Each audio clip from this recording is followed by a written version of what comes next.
the category General History of Religion, number one in the category History of Religions, and number one in the category History of Christianity.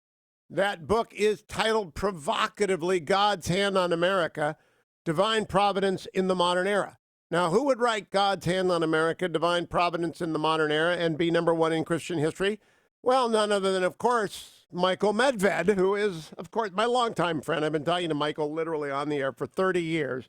The most prolific talk show host I know when it comes to writing books that must be read and books generally. Michael, good morning to you. A great season of good cheer, I hope, as well. Thank you, and to you, too. And I'm permitted to say Merry Christmas to the entire Hewitt family. No, thank you, and Happy Hanukkah to the Medved family. Michael, I am so pleased that someone was bold enough to write God's Hand on America, Divine Providence in the Modern Era. I blurbed it saying to people, when you read this, you're going to have to pause and consider the argument that Michael is right. Are you hearing that?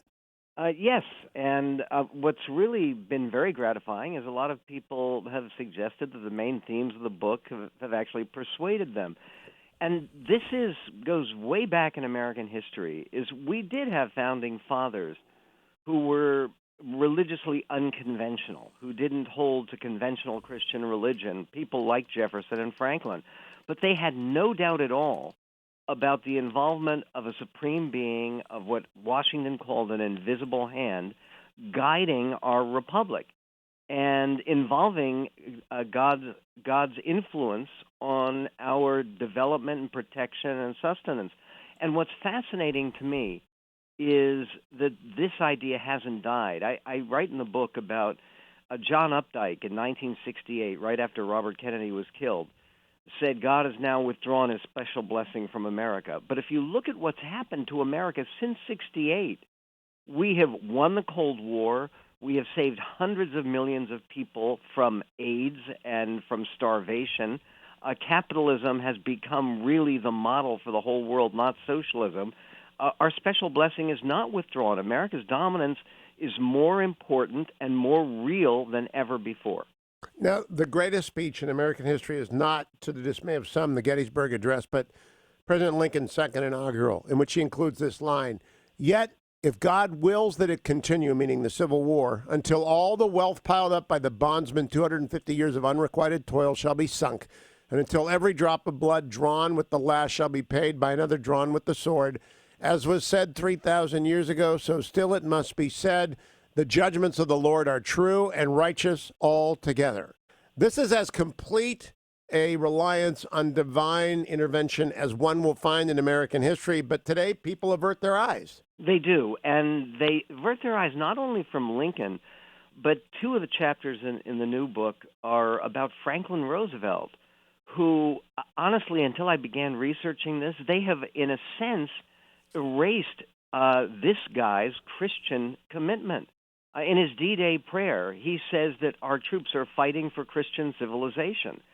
And Roosevelt, in the last inaugural that he gave, the fourth inaugural address, talks very much in the same terms that Martin Luther King did, who I also write about in the book, that there is King said that the arc of the moral universe is long, but it bends toward justice. And Roosevelt, in his final inaugural address, talked about divine providence protecting America, giving us stout hearts and strong arms, and allowing us to move forever upward. And that's the kind of confidence that Americans need to regain now. Now, Michael Medved, in God's Hand Upon America, your brand new book, are you an optimist that I don't think there's a war on religion? I just think there's a gradual diminishment of attachment to it, one that is abetted by secular hostility to expressions of faith, or at least suspicion. Do you think God's Hand Upon America in the Modern Era is something that simply isn't fit for, public consumption because people roll their eyes? No. Look, first of all, I think that many people, and it's fascinating to me, I've heard from a lot of people who are secularists, who are not churchgoers, who are not synagogue goers, who say, well, wait a minute, this is a real thing.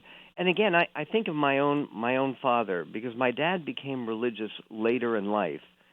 But even when we were growing up, he always had this sense that there was something fateful, godlike, divine about America. And it's because of the history of our family. I mean, all four of my grandparents are immigrants. My mother was born in Germany and was able to get out.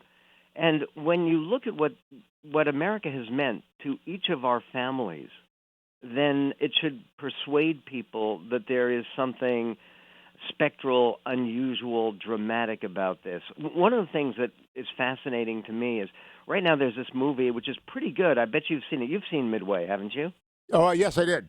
And you liked it, I assume. I loved it. Yeah, me too. And the only thing I would say about that movie is I have a whole chapter about the Battle of Midway, is that all of the participants, including the Japanese, saw the hand of God in that battle. There was a great book, which is now out of print, unfortunately, called God Was at Midway, and then another one called Miracle at Midway. And it was 5 minutes changed the course of history. What's amazing to me is the subsidiary story of this Japanese captain, the most decorated flyer in the history of the Japanese Navy, who led the attack on Pearl Harbor. His name was Matsuo Fushida. He was at Midway. He saw God's hand. And after the war, he became a Christian and an American and an evangelist and appeared 9 times with Billy Graham. He was known as God's Samurai. Now that's interesting. Midway is a mixed word in our family because my wife's mom's first husband, who died in the war, was the brother of John Waldron. The cousin of John Waldron. So Waldron's lost squadron at Midway. There's a disaster in the triumph, right? There's suffering in the joy. There's always loss along with abundance. I don't think you shy away from that at all in God's hand in America. No, of course, because the idea that God sustains and protects the United States doesn't mean we have only winning encounters. It doesn't mean that terrible things don't happen. It doesn't mean that Americans don't make mistakes. What it means is, you were talking about Lincoln before, Hugh, and Lincoln frequently referred to himself as an instrument. And that's what America is. It's not that America is better than other nations. It's just that we have been very clearly chosen to execute the divine will, and that makes every sense in the world. What other nation is God going to choose? Belgium? I mean, not that there's anything wrong with Belgium, but obviously, if you're going to change the whole world, as Walter McDougall, who's a professor at Penn, says, that without any contest at all, the rise and development of the United States is the greatest historical event of the last 500 years. I completely agree with that. Now, Michael, can you lose God's favor? Because it's interesting. I am currently in a scripture class taught by a brilliant pastor, attended, by the way, by people of both faiths, both Jewish and Christian faith, where he's going through what we call the Old Testament, you call the Torah and the Talmud, and bringing to our attention this biblical narrative, which is ancient and unfolding. You can lose favor in the Old Testament, right? You're not Hezekiah. You're one of the kings that doesn't do so well. What about America? Well, you don't lose the covenant. You lose favor, and you get chastisement. And by the way, the idea of being used as a special instrument of God means that sometimes God has to smack you down and put you in the right direction. And it's interesting that you say both Christian and Jewish, because one of the things that has gotten a lot of attention in this book is the idea. I have a chapter called The Abrahamic Advantage, which is about the fact that long before there were any Jews at all who actually lived in the United States, our very early founders, back to Puritan days, were Zionists. They were people who believed that the United States was rising and was gaining power for the purpose of helping return and restore the Jewish people to their land. John Adams was a Zionist literally 100 years before Theodore Herzl.